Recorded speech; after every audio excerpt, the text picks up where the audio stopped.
এদের জন্য সর্বোত্তম উপায় হলো চন্দ্রগ্রহণের দিনেতে এই সময়তে 21 বার হনুমান চালিসা, একবার বজরং বান পাঠ করা উচিত। উত্তর দিকে মুখ করে এই পাঠ করতে হবে, একবারেই বসে কিন্তু পাঠ করতে হবে। ধূপ দ্বীপ জ্বালিয়ে সামনে পাঠ করা উচিত হবে। হনুমানজির ছবি কিন্তু সামনে রাখতে হবে। যে আসনে বসে পাঠ করাবে তার ঠিক ডান দিকে একটি লাল রঙের আসন রেখে সেই আসনকে খালি রাখতে হবে। 2024 সালের প্রথম চন্দ্রগ্রহণ হতে চলেছে আগামী 25শে মার্চ 2024। আর এই চন্দ্রগ্রহণে 12টি রাশির উপরেতে কিন্তু বিশেষ কিছু প্রভাব পড়বে, সেই সম্পর্কে বিস্তারিত আলোচনা আমি এইখানেতে করব এবং সাথে বেশ কিছু উপায় আমি এখানে বলবো, যা কিনা চন্দ্রগ্রহণের দিন যদি ঠিক মতো করে সেই উপায়গুলিকে পালন করা হয় তাহলে অতি অবশ্যই এর দুষ্প্রভাব থেকে মুক্তি পাওয়া সম্ভব, অথবা মনের আশা কিন্তু পূর্ণ হতে লক্ষ্য করা সম্ভব। জন্মকুণ্ডলিতে যদি চন্দ্র রাহু, চন্দ্র কেতু কোনো ধরনের সংযোগ হয়ে থাকে তাহলেও কিন্তু গ্রহণ দোষ তৈরি হয়ে থাকে, অথবা চন্দ্র যদি রাহু বা কেতুর নক্ষত্রে থাকে তাহলে কিন্তু জীবনেতে বিশেষ কিছু দুষ্প্রভাব ফেলে থাকে।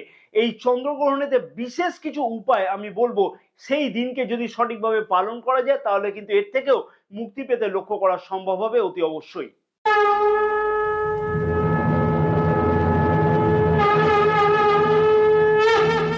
নমস্কার প্রিয় দর্শক বন্ধুগণ, আমি শ্রী পরাশর তোমাদের সকলকে জানাই সাদর অভ্যর্থনা তোমাদের এই প্রিয় চ্যানেল দ্য ডাইরেকশন অফ ডেস্টিনিতে। আশা করছি প্রিয় দর্শক বন্ধুগণ সকলে তোমরা বেশ ভালোই আছো। ভিডিও শুরুর পূর্বেই বলবো, যদি আমার সাথে কেউ পরামর্শ গ্রহণ করতে চাও তাহলে স্ক্রিনে যে নাম্বার দেওয়া আছে সেই নাম্বারে তো হোয়াটসঅ্যাপের মারফতে অ্যাপয়েন্টমেন্ট বুকিং করাতে পারো। এই সার্ভিস কিন্তু পেইড সার্ভিস। ছোট্ট একটা অনুরোধ প্রিয় দর্শক বন্ধুগণের কাছে থাকলো, যারা ভিডিওটি দেখছে বা চ্যানেলে নতুন আছে তাদেরকে বলবো চ্যানেলটা সাবস্ক্রাইব করে নেওয়ার জন্য এবং পাশে থাকা বেল আইকনটিকে প্রেস করে অল নোটিফিকেশনে সেট করে রাখবার জন্য। কারণ অনেকেই কিন্তু ভিডিও দেখছে এবং ভিডিওটি দেখবার পরে চ্যানেলটা সাবস্ক্রাইব করতে ভুলে যাচ্ছে। আর এই চ্যানেল সাবস্ক্রাইব করলে এর জন্য কোনো টাকা পয়সা লাগে না। যারা ফেসবুক পেজে ভিডিওটি দেখছে তাদেরকে অনুরোধ করবো পেজটাকে ফলো করে রাখবার জন্য। এইরকম গুরুত্বপূর্ণ ভিডিও প্রতিদিন সন্ধ্যা 6টা এবং রাত্রি 9:30 সময়তে আপলোড করা হয়ে থাকে।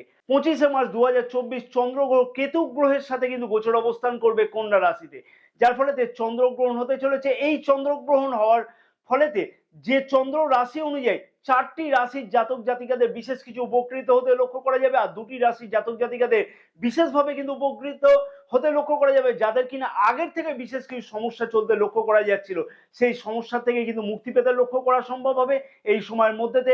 এই চন্দ্রগ্রহণ কিন্তু ভারতবর্ষের টাইম অনুযায়ী সকাল 10টা 23 মিনিটে শুরু হবে এবং দুপুর 3টে 13 মিনিট পর্যন্ত চন্দ্রগ্রহণ চলবে, আর 12টা 45 মিনিটে পিক টাইম থাকবে। আমেরিকা এবং ইউরোপেতে কিন্তু এই চন্দ্রগ্রহণ লক্ষ্য করা যাবে। অস্ট্রেলিয়ার পশ্চিম অংশ বাদে বাকি সমস্ত অস্ট্রেলিয়াতে কিন্তু এই চন্দ্রগ্রহণ লক্ষ্য করা যাবে। চন্দ্রগ্রহণ ঘটে যাবার পরেতে কিন্তু 2 থেকে 3 মাস পর্যন্ত এর বিভিন্ন রকমের প্রভাব বা 12টি রাশির উপর পড়ে থাকবে এবং বিভিন্ন দেশের উপরেও কিন্তু এর বিশেষ প্রভাব পড়ে থাকে। কথা না বাড়িয়ে ভিডিওটিকে শুরু করা যাক। মেষ রাশি, অ্যাংজাইটি কিন্তু প্রবলভাবে লক্ষ্য করা যাবে চন্দ্রগ্রহণ হওয়ার পর থেকে কিন্তু 2-3 মাস পর্যন্ত, অর্থাৎ চন্দ্রগ্রহণ থেকে সঠিক এবং উপযুক্ত সময়তে উপযুক্ত বুদ্ধি নিতে কিন্তু বিশেষ কিছু অসুবিধা লক্ষ্য করা যাবে। শারীরিক দিক থেকে কিন্তু বিশেষ খেয়াল রাখা উচিত হবে। মনের মধ্যে উদাসতা যথেষ্ট পরিমাণে লক্ষ্য করা যাবে। ইউরিন বা প্রস্রাব জনিত কিন্তু কোনো রোগ কিন্তু মাথাছাড়া দিতে লক্ষ্য করা যাচ্ছে এই সময়ের মধ্যেতে। উপায় স্বরূপ আমি বলবো যে ঠাকুর ঘরেতে বা ঠাকুরের কোনো স্থানেতে আসন স্থাপন করে উত্তর দিকে মুখ করে ওম নমঃ শিবায় দুপুর 12টা 30 থেকে 12টা 50 পর্যন্ত কন্টিনিউয়াস জব করে যাও, তাদের কিন্তু বিশেষ সুফল প্রাপ্তি অতি অবশ্যই ঘটতে লক্ষ্য করা যাবে। বৃষ রাশির জাতক জাতিকাদের ক্ষেত্রে বলবো এই চন্দ্রগ্রহণের সময়তে কিন্তু বিশেষ কিছু সাকসেস পেতে লক্ষ্য করা যাচ্ছে। বিশেষ বৃষ রাশির জাতক জাতিকাদের এমন কিছু শিক্ষা যা আগের থেকে অর্জন করা হয়েছিল কিন্তু সঠিক জায়গাতে সেটা অ্যাপ্লাই করতে লক্ষ্য করা যাচ্ছিল না শিক্ষার বিষয়তে, সেই কিন্তু অ্যাপ্লাই এই সময়ের মধ্যে লক্ষ্য করা যাবে এবং তা কিন্তু আর্থিকভাবে বিশেষ কিছু সচ্ছলতা প্রদানও করবে। অতএব বৃষ রাশির জাতক জাতিকাদের এই সংক্রান্ত আর্থিক সচ্ছলতা আরো বেশি বৃদ্ধি করবার জন্য অতি অবশ্যই বলবো মা সরস্বতীর পুজো কিন্তু দুপুর 12টা 30 থেকে 12টা 50 মিনিট পর্যন্ত করতে হবে, কন্টিনিউয়াস পর্যন্ত। এবং মা সরস্বতীর যে কোনো একটি মন্ত্র জপ করো এই সময়ের মধ্যে, অগুন্তি অবস্থাতে তাদের কিন্তু বিশেষ সুফল প্রাপ্তি হতে লক্ষ্য করা যাবে। মিথুন রাশি, অকারণেতে এই সময়তে কিন্তু বিশেষ কিছু পারিবারিক অশান্তি লক্ষ্য করা যাবে, ফলেতে কিন্তু মনের মধ্যে অকারণেতে চঞ্চলতা সৃষ্টি হতে লক্ষ্য করা যাচ্ছে। প্রপার্টি রিলেটেড কোনো সমস্যা কিন্তু তৈরি হতে লক্ষ্য করা যাবে, তাই প্রপার্টি রিলেটেড ক্রয় বা বিক্রয় সংক্রান্ত যে কোনো কিছু চন্দ্রগ্রহণ থেকে মিনিমাম 2-3 মাস বুঝে শুনে করাটা কিন্তু উচিত হবে। তাই প্রপার্টি রিলেটেড কোনো রকমের কাগজপত্র সাইন করবার সময়তে অতি অবশ্যই একাধিকবার বিবেচনা করে তারপরেই কিন্তু করাটা উচিত হবে। ঘরে কোনো অশান্তি হলে সেই অশান্তি যতটা পারবে কিন্তু এড়িয়ে চলাটাই উচিত হবে। অতএব মিথুন রাশির জাতক জাতিকাদের উদ্দেশ্যে আমি উপায় স্বরূপ বলবো যে বিষ্ণু সহস্রনাম 12:30 থেকে দুপুর 12:30 থেকে 12:50 পর্যন্ত অতি অবশ্যই শ্রবণ করা উচিত হবে। তাহলে কিন্তু যে অপরিস্থিতির সৃষ্টি হবে সেই অপরিস্থিতিতে কিন্তু অনেকটাই নিজের কন্ট্রোলে আসতে কিন্তু লক্ষ্য করা সম্ভব হবে। কর্কট রাশি, ছোট ভাই বোনেদের সাথে কিন্তু কোনো ধরনের খারাপ সম্পর্ক তৈরি হতে লক্ষ্য করা যেতে পারে। চন্দ্রগ্রহণ শুরু হওয়ার থেকে কিন্তু আগামী 2-3 মাসের মধ্যে দিয়ে ছোট ভাই বোনেদের শরীর স্বাস্থ্য নিয়েও কিন্তু বিশেষ কিছু অসুবিধার কারণ কিন্তু লক্ষ্য করা যাচ্ছে। সামাজিক ক্ষেত্রেতে বদনামের অংশীদার হতে লক্ষ্য করা যাবে, তার ফলে কিন্তু মানসিকভাবে প্রবল প্রভাব পড়তে চলেছে। তবে এই চন্দ্রগ্রহণ থেকে 2-3 মাসের মধ্যেতে কাছে পিঠে এমন কোনো ভ্রমণ লক্ষ্য করা যেতে পারে যা কিনা ভবিষ্যতে অর্থনৈতিকভাবে লাভবান হতে লক্ষ্য করা যাবে। তাই উদাহরণস্বরূপ অতি অবশ্যই কিন্তু কর্কট রাশির জাতক জাতিকাদের উদ্দেশ্যে বলবো দুপুর 12:30 থেকে 12:50 মধ্যে ওং ঐং হ্রিং ক্লিং চামুন্ডায় বিচ্ছে এই মন্ত্রটি নিরন্তর জপ করা হোক, তাতে কিন্তু এই অশুভ ফল থেকে অতি অবশ্যই শুভ ফল প্রাপ্তি হতে লক্ষ্য করা সম্ভব হবে। সিংহ রাশি, এই সময় থেকে আগামী 2-3 মাস পর্যন্ত যে কোনো লগ্নি করবার আগে যে বিশেষ বিবেচনা করতে হবে, তারপরেই কিন্তু লগ্নি করাটা উচিত হবে। ধন সম্পত্তি কিছু অভাব কিন্তু মাঝে মধ্যে লক্ষ্য করা যাচ্ছে, অকারণেতে ব্যয় বৃদ্ধি হতে লক্ষ্য করা যাবে। তাই কোনো জায়গাতে লগ্নি করবার আগেতে সঠিক পরামর্শ করে তারপরেই কিন্তু লগ্নি করাটা উচিত হবে। উপায় স্বরূপ বলবো যে এই দিনকে দুপুর 12:30 থেকে 12:50 পর্যন্ত চাল, যে কোনো এক রকমের ডাল এবং গম যে কোনো কারোকে দান করো এই সময়ের মধ্যে যার দরকার আছে অতি অবশ্যই। কন্যা রাশির জাতক জাতিকাদের বলবো কন্যা রাশিতেই কিন্তু চন্দ্রগ্রহণ তৈরি হচ্ছে, মানসিকভাবে বিপর্যস্ত হতে লক্ষ্য করা যাচ্ছে। ছোটখাটো কথাতে কিন্তু আর্গুমেন্ট তৈরি হতে লক্ষ্য করা যাবে। মনের মধ্যে একটা চিড়চিড়ানি স্বভাব কিন্তু লক্ষ্য করা যাবে। নিজের কর্মক্ষমতা সম্পর্কে বিশেষ সন্দেহ প্রকাশ কিন্তু এই সময়ের মধ্যে লক্ষ্য করা যাবে। অর্থাৎ চন্দ্রগ্রহণ থেকে শুরু করে আগামী 2-3 মাস পর্যন্ত তার ফলেতে কার্যক্ষেত্রে কিন্তু বিশেষভাবে অসুবিধা লক্ষ্য করা যাবে, মানসিকভাবে ভীষণ প্রেসার পড়তে লক্ষ্য করা যাবে। উপায় স্বরূপ বলবো এই দিনকে দুপুর 12:30 থেকে 12:50 পর্যন্ত এই সময়তে মহামৃত্যুঞ্জয় মন্ত্র যতবার পারো জপ করো, তাতে কিন্তু বিশেষ সুফল প্রাপ্তি হতে লক্ষ্য করা যাবে। তুলা রাশির জাতক জাতিকাদের, এই সকল জাতক জাতিকাদের ক্ষেত্রে বলবো ধন আগমনের ক্ষেত্রে একটা বিশেষ সম্ভাবনা লক্ষ্য করা যাবে। যারা বিদেশে পড়াশোনা করতে যেতে চায় অথবা কোনো ধরনের সেটেলমেন্ট করতে চায় তাদের ক্ষেত্রে পিআর বা ভিসা সংক্রান্ত যে সকল সমস্যাগুলি চলছিল সেই সমস্যা থেকে মুক্তি পেতে লক্ষ্য করা সম্ভব হতে চলেছে। উপায় স্বরূপ বলবো যে এই দিনকে দুপুর 12:30 থেকে 12:50 পর্যন্ত হনুমান চালিসা এবং বজরং বান অতি অবশ্যই যতবার সম্ভব পাঠ করা উচিত। তাতে কিন্তু নির্দিষ্ট আসনেতে বসে পাঠ করলে অতি অবশ্যই শুভ ফল প্রাপ্তি হতে লক্ষ্য করা সম্ভব হবে।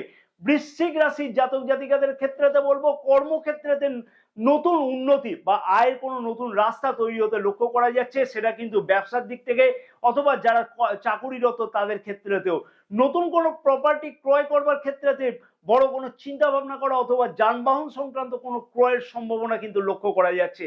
উপায় স্বরূপ বলবো যদি দুপুর 12:30 থেকে এই দিনকে 12:50 মধ্যে হনুমান চালিসা এবং বজরং বান যতবার সম্ভব পাঠ করা যায়, তাতে কিন্তু উচিত ফল নির্দিষ্টভাবে কিন্তু পেতে লক্ষ্য করা সম্ভব হবে। ধনুরাশির জাতক জাতিকাদের বলবো কর্মক্ষেত্রের জায়গাতে বিশেষ কিছু অসুবিধা লক্ষ্য করা যাবে। ব্যবসা অথবা চাকরির ক্ষেত্রে মনোমালিন্যতা হওয়ার কিন্তু সম্ভাবনা লক্ষ্য করা যাচ্ছে। ব্যবসায়ীদের ক্ষেত্রে কিছু সাবধানতা অবলম্বন করা উচিত। কাস্টমারদের সাথে কিন্তু বিহেভিয়ার ঠিক করে রাখাটা উচিত হবে, না হলে কিন্তু নতুন কোনো অর্ডার হাতছাড়া হতে লক্ষ্য করা যাবে। তবে নিজের সম্পর্কে বেশ কিছু বিষয় কিন্তু জানতে পারবে। উপায় স্বরূপ বলবো যদি এই দিনকে দুপুর 12:30 থেকে 12:50 পর্যন্ত 7 রকমের কাঁচা আনাজ কোনো মন্দিরেতে অথবা কোনো কারো দরকার আছে এরকম কারোকে যদি দান করা হয়, তাহলে কিন্তু বিশেষ শুভফল প্রাপ্তি অতি অবশ্যই লক্ষ্য করা সম্ভব হবে।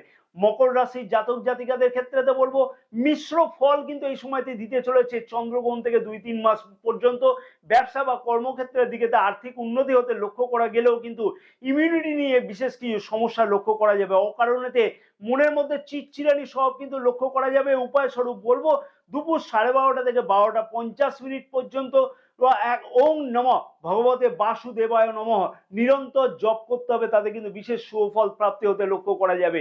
কুম্ভ রাশির জাতক জাতিকাদের ক্ষেত্রে তো বলবো নিজের জালে কিন্তু নিজে ফাঁসতে লক্ষ্য করা যাবে।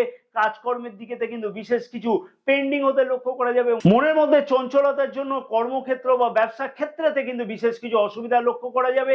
তাই নিজেকে কিন্তু কন্ট্রোল করা উচিত, নিজের মনকে কিন্তু কন্ট্রোল করা উচিত। ঈশ্বরের প্রতি বিশ্বাস রাখা উচিত হবে, নিজের কর্মের প্রতিও বিশ্বাস রাখতে হবে। উপায় স্বরূপ বলবো যে এই দিনকে দুপুর 12:30 থেকে 12:50 পর্যন্ত বিশুদ্ধ রূপো নিয়ে যতটা সম্ভব পকেট যতটা পারমিট করে সেই চাঁদি বা রূপটুকুকে অতি অবশ্যই কোনো মন্দিরে দান করে আসতে হবে। মীন রাশির জাতক জাতিকাদের ক্ষেত্রে তো বলবো অবিবাহিতদের বিবাহের সুযোগ কিন্তু লক্ষ্য করা যাবে। পৈতৃক সম্পত্তি নিয়ে যে সকল জাতক জাতিকার কোনো ধরনের বিবাদ চলতে লক্ষ্য করা যাচ্ছিল সেই সমস্যার কিন্তু সমাধান হতে লক্ষ্য করা যাবে। উপায় স্বরূপ বলবো এই দিনকে দুপুর 12:30 থেকে 12:50 মধ্যেতে 1200 গ্রাম ছোলার ডাল নিয়ে কোনো মন্দিরেতে বা কোনো কারোর দরকার তাকে দান করে আসলে কিন্তু বিশেষ সুফল তোমরা অতি অবশ্যই লক্ষ্য করতে পারবে। বিশেষ উপায় স্বরূপ বলবো যে সকল জাতক জাতিকা অর্থনৈতিক সমস্যা চলছে, অকারণেতে ধার দেনা প্রচুর পরিমাণে বেড়ে গেছে, কোনো ধরনের সমস্যার সমাধান হতে লক্ষ্য করা যাচ্ছে না, সেই সকল জাতক জাতিকাদের ক্ষেত্রে তো বলবো চন্দ্রগ্রহণের দিনকে দুপুর 12:30 থেকে দুপুর 12:50 মধ্যেতে 11টি নারকোল প্রবহমান নদীতে ভাসিয়ে দিয়ে নিজের মনস্কামনা জানালে কিন্তু অতি অবশ্যই বিশেষ কিছু উপকার পেতে লক্ষ্য করা সম্ভব হবে। যাদের জন্মকুণ্ডলিতে চন্দ্র রাহু অথবা চন্দ্র কেতু একসাথে অবস্থান করছে, অথবা চন্দ্রগ্রহ রাহু অথবা কেতুর নক্ষত্র পেয়েছে, অথবা যাদের জন্মকুণ্ডলী নাই তারা যদি অকারণেতে মানসিক চিন্তা, মনের মধ্যে তো অযথা রাগ ইত্যাদি লক্ষ্য করতে পারে, অথবা কেরিয়ারের দিক থেকে কোনো ধরনের উন্নতি একদমই লক্ষ্য করতে না পারে, পরিশ্রম করছো কিন্তু পরিশ্রম অনুযায়ী সঠিকভাবে ফল পেতে লক্ষ্য করা যাচ্ছে না, তাদের ক্ষেত্রে সর্বোত্তম উপায় হলো চন্দ্রগ্রহণের দিনেতে 21 বার হনুমান চালিসা এবং একবার বজরং বাণ পাঠ করা উচিত। উত্তর দিকে মুখ করে বসে পাঠ করতে হবে এবং একবারেতেই কিন্তু বসে পাঠ করতে হবে। সামনে ধূপ দীপ জ্বালিয়ে পাঠ করা উচিত হবে। হনুমানজির ছবিকে সামনে রাখতে হবে। যে আসনে বসে পাঠ করবে তার ডান দিকেতে কিন্তু একটা লাল রঙের আসনকে খালি রেখে দিতে হবে। তাতে কিন্তু অতি অবশ্যই এই সমস্যার থেকে যথাশীঘ্র সম্ভব কিন্তু মুক্তি পেতে লক্ষ্য করা সম্ভব হবে। আশা করছি চন্দ্রগ্রহণ উপলক্ষে বা চন্দ্রগ্রহণেতে যে সকল সমস্যাগুলি লক্ষ্য করা যাবে জাতক জাতিকাদের কাছে, সেই সকল বিষয়তে কিন্তু আমি বিস্তারিত আলোচনা করেছি। এই জিনিসগুলোকে অতি অবশ্যই বলবো রাশি অনুযায়ী নিজের উপরে প্রয়োগ করতে। যদি একান্তই বেশ কিছু গুরুত্বপূর্ণ সমস্যা ঘটে থাকে তাহলে উপরে যে নাম্বার দেওয়া আছে সেই নাম্বারেতে অ্যাপয়েন্টমেন্ট বুকিং করতে পারো।